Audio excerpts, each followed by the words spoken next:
په اسلام کې د لسم محرم یعنی د عاشورې ورځ ډیره مبارک ورځ ده. نبی علیه الصلاۃ والسلام حدیث مبارک دی چې الله تعالی د عاشورې په ورځ باندې اسمانونه، غرونه، دریابونه او قلم حضرت آدم علیه السلام، حضرت نوح علیه السلام او حضرت ابراهیم علیه السلام پیدا کړی دي. او الله تعالی په دغه لسم محرم باندې فرعون او سره د خپل جابر او ظالم لشکر په دریانیل کې غرق کړي وو. او الله تعالی حضرت موسی علیه السلام او د امت یعنی بنی اسرائیل ته نجات ورکړي وو.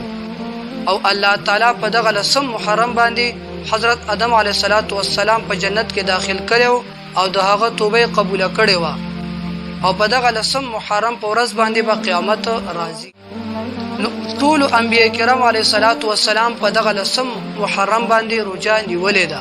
نو فلهذا د دینه معلومه شو چې دا ډیره مبارک ورځ ده. موږ تاسو ته پکار دي چې په دغه ورځ باندې روزه ونیسو.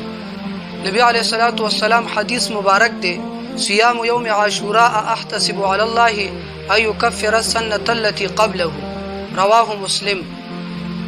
نبی علیہ السلام ارشاد فرمای چې زه امید لرم د الله تعالی نه چې په تاسو کې څوک په دغه لسم محرم باندې روزه ونیسي، هغه به د لپاره د تیر کال د صغائر ګناهونو کفاره وګرځي. او بل حدیث مبارک راځي نبی علیہ السلام فرمای چې تاسو په دغه لسم محرم باندې روزه ونیسئ، ولیکن د يهودو مخالفت وکړي، ولی هغه صرف یو روزه نیسي او تاسو دوه روزې ونیسئ، یو د دینه مخکې یا ور سره ورستو، یعنی نه هم محرم او لسم محرم باندې روزه ونیسئ او یا لسم او یو لسم محرم باندې روزه ونیسئ. بل حدیث مبارک راځي نبی علیه السلام فرمای چې په دغه لسم محرم باندې په خپل اهل او عیال یعنی کور والو باندې د رزق فراخي وکړه، یعنی الله تعالی به آینده کال د ته په رزق فراخي او سعادت پیدا کړي.